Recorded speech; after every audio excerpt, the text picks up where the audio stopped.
Amados hermanos, muy buenos días, que Dios les bendiga, que tengan ustedes una linda mañana de domingo. Y bueno, es una bendición encontrarnos nuevamente a través de este medio para continuar con el estudio que estamos llevando a cabo dentro de la Escuela de Formación Cristiana de nuestra iglesia Betel.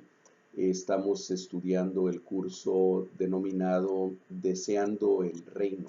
Y hoy vamos a ver una parte bien importante que tiene que ver con nuestro culto cristiano, pero lo vamos a abordar como lo hemos venido haciendo con con las otras partes, desde el punto de vista de la vida, desde el punto de vista de la vida cristiana.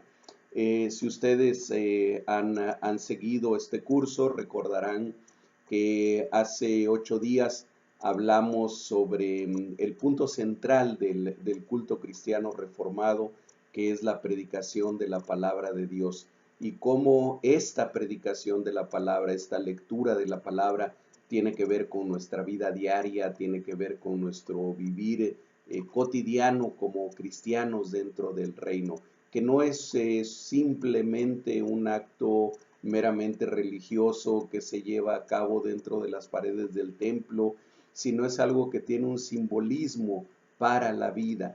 Y concluíamos que finalmente la lectura y la proclamación de la palabra es un releer el mundo, un reaprender el mundo, solamente que ahora a través de las escrituras. Bien, pues hoy vamos a hablar de otro tema que tiene que ver también con nuestra liturgia y es parte también, no quiero decir central, porque habíamos dicho que la proclamación de la palabra es central, pero es tremendamente importante. Juan Calvino decía que los signos de la verdadera iglesia tienen que ver con la proclamación de la palabra, con la correcta administración de los sacramentos y con la correcta administración de la disciplina. De esta última tal vez no vamos a hablar en esta ocasión, pero sí vamos a hablar de uno de los sacramentos que es central en la vida cúltica, en la liturgia, en nuestra iglesia, pero que tiene que ver muchísimo con nuestra vida diaria y que a veces lo desvinculamos, que a veces lo desencarnamos y lo dejamos como un acto meramente religioso. Y me estoy refiriendo a la Santa Cena o la Cena del Señor o la comunión o la Eucaristía. Cualquiera de esas formas está bien dicho, aunque yo sé que Eucaristía de repente nos suena mucho a la Iglesia Católica Romana y algunos tienen algún sentimiento de que no usemos esta palabra. Sin embargo, es correcta. Para nosotros es más común hablar de la Santa Cena o simplemente de la Cena del Señor. Hablamos de que la Cena del Señor o la Santa Cena es un acto litúrgico, pero es un acto también para la vida. Y le hemos puesto a esta clase, a este tema, cenando con el Rey. Miren, en cierto modo, el culto culmina en la celebración de este sacramento, aunque no lo celebramos todos los domingos. Y este sacramento o esta ordenanza, como algunos de nuestros hermanos cristianos evangélicos lo prefieren llamar, es un microcosmos compactado de todo el culto. La cena del Señor o la mesa del Señor es un microcosmos compactado de todo lo que es el culto.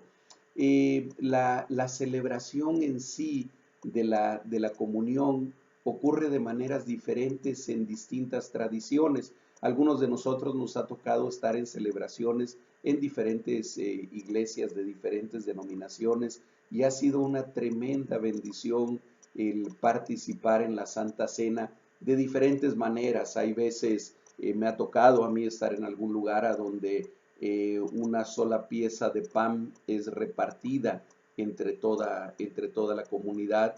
La charola con aquella pieza de pan va pasando de mano en mano y cada quien va tomando una porción del pan.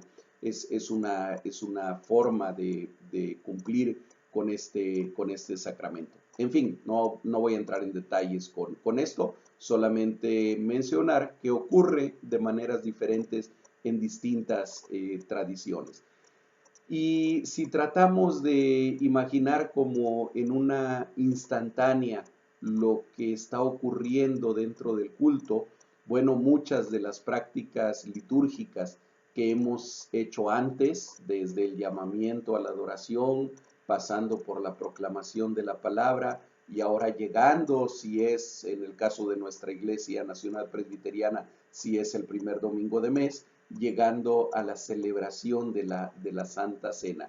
Muchas de estas prácticas litúrgicas, les decía yo, han involucrado a nuestros oídos, a nuestros ojos, a nuestras rodillas cuando nos hincamos a orar, a nuestras manos, a nuestros brazos cuando levantamos nuestras manos o nuestros brazos como una expresión de adoración a nuestro Dios. Y miren, ahora llega a nuestras bocas en la celebración de esta liturgia.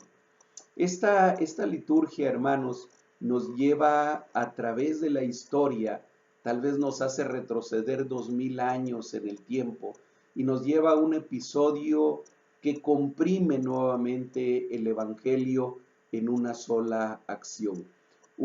Hay una narración solemne hecha por el apóstol Pablo en su primera carta a los Corintios, capítulo 11, versículos 23 al 26, y leo cómo dice ese pasaje. Dice, porque yo recibí del Señor lo que también os he enseñado, que el Señor Jesús, la noche que fue entregado, tomó pan y habiendo dado gracias, lo partió y dijo, tomad, comed, esto es mi cuerpo que por vosotros es partido. Haced esto en memoria de mí. Asimismo tomó también la copa después de haber cenado, diciendo, esta copa es el nuevo pacto en mi sangre. Haced esto todas las veces que la bebiereis en memoria de mí. Así pues, todas las veces que comiereis este pan y bebiereis esta copa, la muerte del Señor anunciáis hasta que Él venga. Comienza este pasaje diciendo Pablo, yo recibí del Señor lo que también les he enseñado. Y comienza a repetir palabras que desde luego fueron dichas por el Señor Jesucristo. Es como si la historia que hemos oído y vuelto a oír ahora toma vida con ilustraciones. El pan, que es su cuerpo, que representa su cuerpo, es partido y es puesto en nuestras manos. El vino, que simboliza y que representa su sangre, es derramado, es derramado ese vino en cada copa que va a ser servida y que va a ser degustada por cada uno de los que participan en la comunión.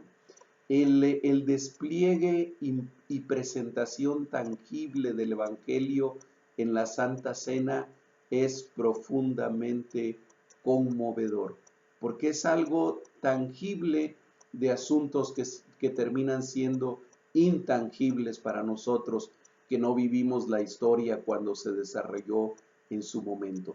Pero ahora estos elementos tangibles de la Santa Cena, su vista, su olor, sus ritmos y movimientos, se filtran a nuestra imaginación y hacen una historia viva para nosotros. Ese es el tremendo valor de la celebración de este sacramento, de esta ordenanza que es la Santa Cena.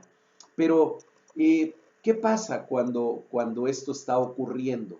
¿Qué pasa en realidad? ¿Qué es lo que está ocurriendo? ¿Qué entendimiento del mundo, qué entendimiento de la vida y de la sociedad está implícito en esta práctica? ¿Qué visión del reino es traída en este ritual?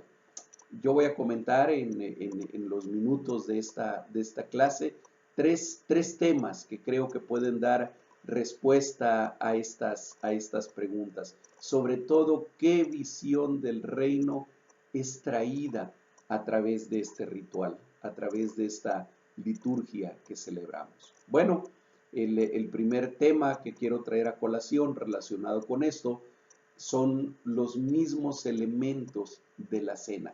Miren, el pan y el vino son elementos tremendamente comunes de la dieta en casi todo el mundo. Depende de la cultura en la que estemos. Si hablamos de nuestra cultura latinoamericana, el vino quizá no es parte de nuestra dieta como lo es en algunas culturas europeas, principalmente en Francia, en Italia, en Alemania. Para nosotros a lo mejor no lo es como tal, pero el pan es universal. El pan está presente en prácticamente todas las culturas, en todo el mundo y en todas las épocas. Y aunque el vino no sea parte de nuestra cultura latinoamericana, pero lo hemos asumido como tal también. Lo relacionamos con el fruto de la tierra, con la uva, de lo cual vamos a hablar un poquito más adelante. Pero lo primero que yo quiero señalar en cuanto a los elementos de la cena es que son elementos tremendamente comunes en todo el mundo, en las mesas, en las dietas, en la comida diaria.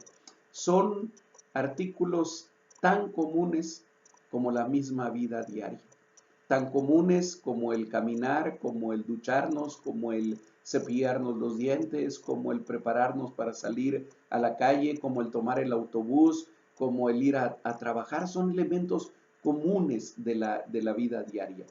Y en el centro del culto cristiano vemos en esta liturgia, en este hecho, la santificación de lo cotidiano y de lo doméstico.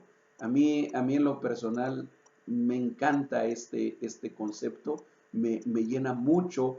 Estamos tan acostumbrados, tan hechos dentro de nuestras iglesias a dividir el mundo entre lo sacro y lo profano, entre lo santo y lo mundano, entre lo espiritual y lo material, que hemos hecho de la vida una falsa dicotomía que no es bíblica, que no es parte ni siquiera de la cultura hebrea en la cual se desarrolló la Biblia y en la cual se desarrolló también la vida de nuestro Señor Jesucristo.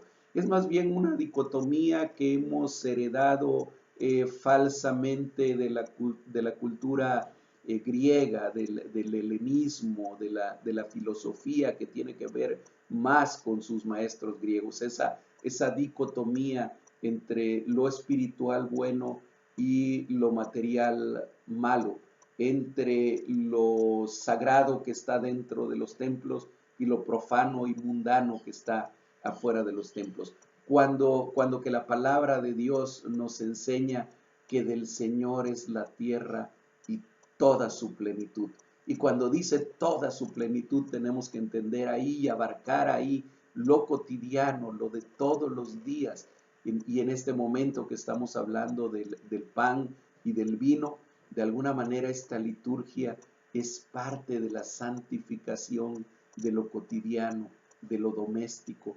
Es como si Dios, al ver nuestra mesa, y no estoy hablando solamente de la mesa del Señor en la liturgia de la Santa Cena, estoy hablando de nuestra mesa en nuestra casa, durante el desayuno, durante el almuerzo, durante la cena. Es como si Dios viera nuestra mesa y dijera nuevamente, como lo dice en Génesis 1:31, a donde el Señor dice, y vio Dios todo lo que había hecho, y he aquí que era bueno en gran manera. Y vio Dios todo lo que había hecho, y eso incluye al hombre, y eso incluye lo que el hombre iba a hacer fructificar a través de la cultura, y vio Dios que era bueno lo que él había hecho. Hermanos, en la institución de la Cena del Señor, Dios eleva a sacramento lo más común de las actividades humanas, la más común quizás de todas las actividades humanas, comer. Comer es algo que todos los seres humanos hacemos independientemente de nuestra raza, independientemente de nuestra fe, independientemente de nuestra cultura. Y miren qué hermoso que en la institución de la Cena del Señor, Dios eleva hasta sacramento esa actividad humana tan común, el comer. Y esto nos recuerda, como lo mencionaba hace unos minutos, que el reino no elimina lo mundano, sino lo santifica y lo transforma. No se trata de que dividamos la vida entre lo sacro y lo profano, sino que nos demos cuenta de cómo lo que hemos llamado profano puede ser santificado, de cómo lo que hemos llamado mundano puede ser transformado y puede tener una relevancia en nuestra vida espiritual, que finalmente todo cuanto el Señor ha hecho es bueno y es bueno en gran manera. Fíjense que la Cena del Señor, otro elemento interesante, no la celebramos con trigo y con uvas, ¿verdad? Cuando nos acercamos a la mesa del Señor para celebrar la Santa Cena, no ponemos trigo y uvas sobre la mesa, sino ponemos pan y vino. Lo natural que el Señor ha creado, enriquecido con la cultura de la criatura humana, entendiendo como cultura ese actuar del ser humano para transformar, para enriquecer, para utilizar aquello que Dios ha puesto en sus manos. Y casualmente nosotros celebramos la Cena del Señor con dos elementos que vienen de la tierra, que vienen del fruto natural de la tierra, como es el trigo y es la uva, pero no lo tomamos tal cual, lo tomamos transformados por la cultura humana y usando entonces pan en lugar de trigo, perdón, y vino en lugar de las uvas. El segundo es el primer punto que yo quería recalcar en cuanto al simbolismo, en cuanto a lo cotidiano, lo que tiene que ver con nuestra vida cotidiana de esta liturgia. El segundo punto es que esta cena en la que participamos es una cena escatológica. ¿Y por qué? Déjenme explicarlo. Para quienes no estén familiarizados con la palabra escatológico, se refiere a escatología, que es un área, un capítulo de la teología sistemática que tiene que ver con las últimas cosas o con los últimos tiempos. Escatón es lo último, logos es tratado de. Y es esa parte de la teología que nos ayuda a entender desde una perspectiva bíblica todo lo que se refiere a los últimos tiempos, al juicio final, a la venida del Señor Jesucristo, en fin, a todos estos temas. Entonces, habiendo hecho esta aclaración, a lo mejor innecesaria, pero tal vez útil para algunos, déjenme decirles que la Santa Cena es una cena escatológica. Hay cierta nostalgia en la celebración de la Cena del Señor. La celebramos porque Él aún no ha vuelto, porque lo seguimos esperando, porque lo seguiremos esperando. Por eso celebramos la cena del Señor, porque Él dijo, hagan esto hasta que yo vuelva.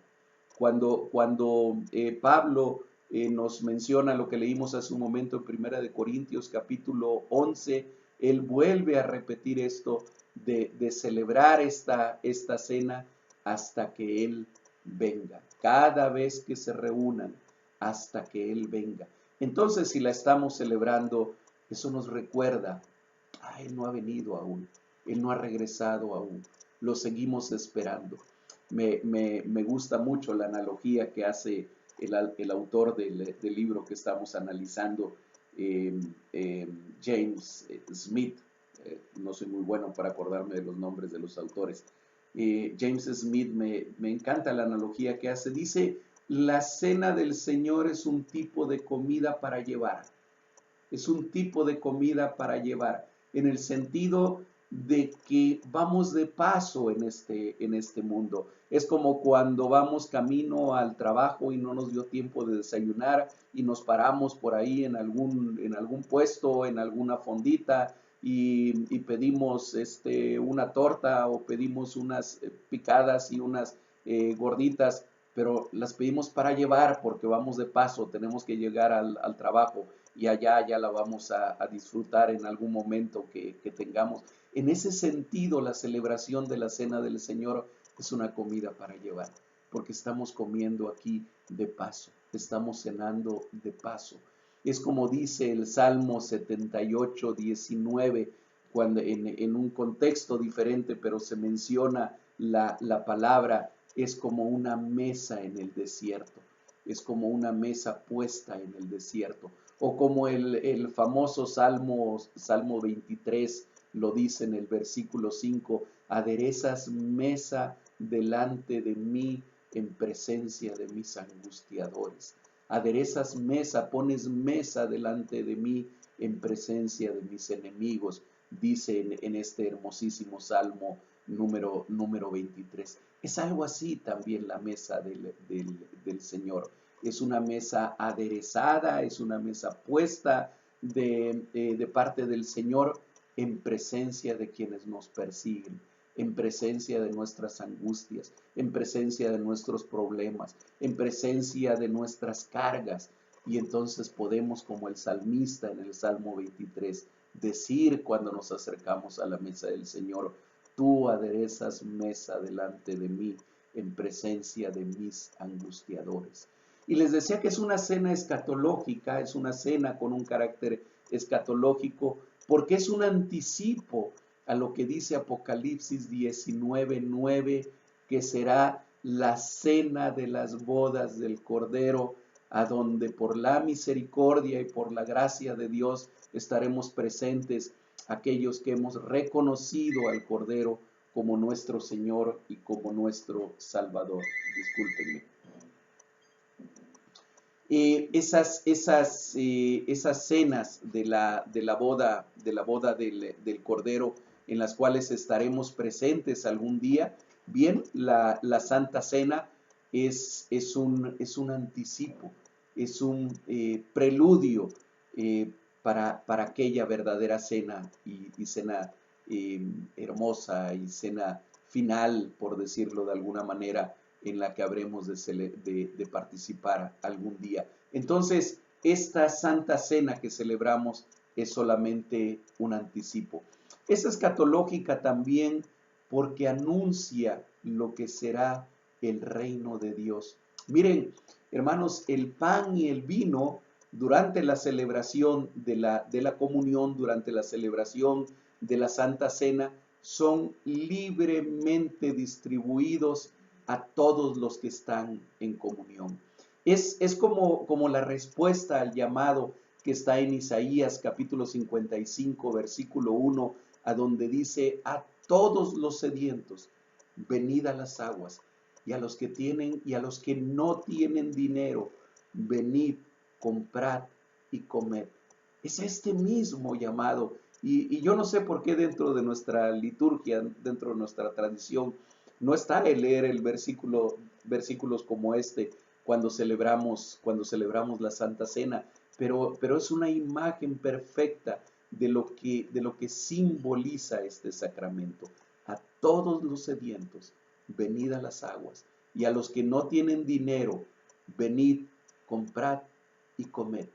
La Cena del Señor es una escena de la justicia que caracteriza el reino venidero de Dios, de la justicia de la cual habla Isaías en el capítulo 65.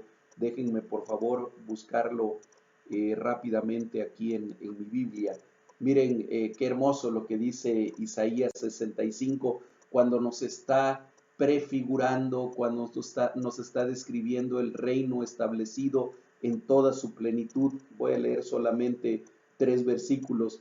Dice, estoy leyendo Isaías 65, versículo 21, 22 y 23. edificarán casa y morarán en ellas, plantarán viñas, ahí está la uva, el fruto que da lugar al vino, plantarán viñas y comerán el fruto de ellas. No edificarán para que otro habite, ni plantarán para que otro coma, porque según los días de los árboles serán los días de mi pueblo, y mis escogidos disfrutarán la obra de sus manos. No trabajarán en vano, ni darán a luz para maldición, porque son linaje de los benditos de Jehová, y sus descendientes con ellos. Y sigue diciendo el verso 24, 25, permítanme leerlos también. Y antes que clamen, responderé yo, mientras aún hablen, yo habré oído. El lobo y el cordero serán apacentados juntos, y el león comerá paja como el buey, y el polvo será el alimento de la serpiente. No afligirán ni harán mal en todo mi santo monte, dijo Jehová. La justicia social establecida en toda su plenitud en el reino de Dios es anunciada también en la celebración de la Santa Cena. Nadie tiene pan de sobra y nadie llora por la carencia de pan cuando celebramos la Cena del Señor. El pan y el vino es justamente distribuido, equitativamente distribuido entre todos aquellos que celebran la comunión. Y por último, el tercer punto que queremos resaltar en cuanto a esta celebración es una cena de perdón y de reconciliación. Así como el Salmo 23 comentábamos hace rato, dice: tú preparas mesa en presencia de mis enemigos. También la mesa del Señor es una en la que Él se sienta con los que fuimos sus enemigos, con los que hemos vivido, con los que hemos actuado como sus enemigos. Dice Romanos en el capítulo 5 y el verso 10, dice: porque si siendo enemigos fuimos reconciliados con Dios por la muerte de su Hijo, mucho más, estando reconciliados, seremos salvos por su vida. Y no solo esto, sino que también nos gloriamos en Dios por el Señor nuestro Jesucristo, por quien hemos recibido ahora la reconciliación. La celebración de la Santa Cena nos recuerda necesariamente esta reconciliación de la cual nosotros hemos sido beneficiarios. Esta mesa a la cual nos sentamos es de un Señor del cual nosotros éramos enemigos, y siendo aún enemigos de Él, Él quiso morir por nosotros en la cruz del Calvario. Ese es un recuerdo también, es una remembranza también que nos trae la celebración de la Santa Cena. Pero es una cena que compartimos también unos con otros en una común unión, hablando de la palabra comunión, una común unión que reclama perdón y reconciliación. Los seres humanos caídos, los seres humanos después de la caída, somos seres que permanentemente necesitan estar reconciliándose uno con el otro y perdonándose uno al otro, porque permanentemente nos ofendemos uno al otro. Vivimos en un mundo quebrantado por el pecado. Vivimos en un mundo quebrantado por la violencia, quebrantado por el dolor, quebrantado por la enfermedad. Y en ese vivir en medio de este mundo, aun cuando somos nuevas criaturas en Cristo, con cuánta frecuencia nos lastimamos, con cuánta frecuencia nos hacemos daño, con cuánta frecuencia nos ofendemos. Y con esa misma frecuencia, la celebración de la Cena del Señor es un clamor, es un llamado, para que de la misma manera que a través de Jesucristo hemos sido nosotros reconciliados con el Padre, de esa misma manera tengamos la capacidad de reconciliarnos y de perdonarnos unos a otros.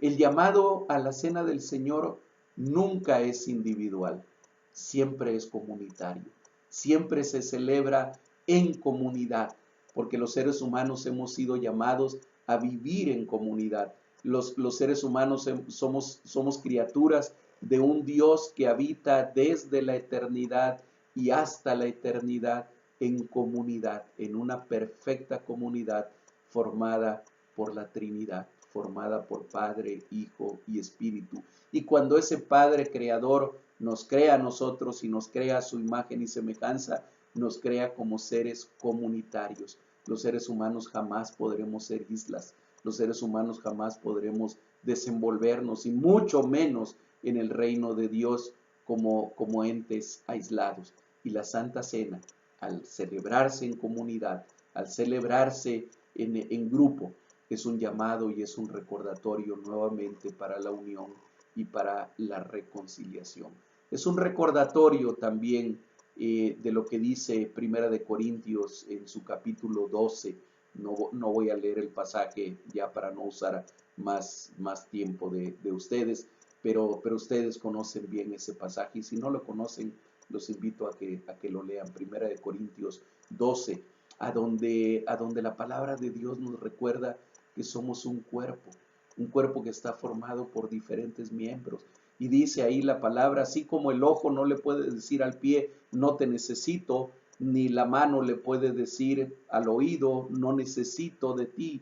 De la misma manera, vosotros, dice la palabra, siendo muchos miembros, son un solo cuerpo en Cristo. Un cuerpo que vive en dependencia completa uno del otro.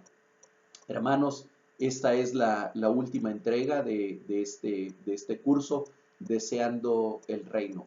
Y es mi oración que haya servido, que sobre todo haya cumplido con el propósito de ser un estímulo para seguir leyendo, para seguir aprendiendo, para seguir bebiendo de la palabra de Dios y sobre todo un llamado, un estímulo para que en este tiempo de distanciamiento social, en este tiempo de nueva normalidad, que muy poco tiene de normalidad, nosotros podamos anhelar con un anhelo santo el poder congregarnos nuevamente, el poder estar unidos nuevamente, el poder disfrutar de todo esto de lo que hemos venido hablando, pero no solamente en la comunión de nuestra familia, que de cualquier manera es comunión, sino en esa comunión más grande, de esa otra familia más grande, que es el cuerpo de Cristo. Que Dios les bendiga. Muchísimas gracias.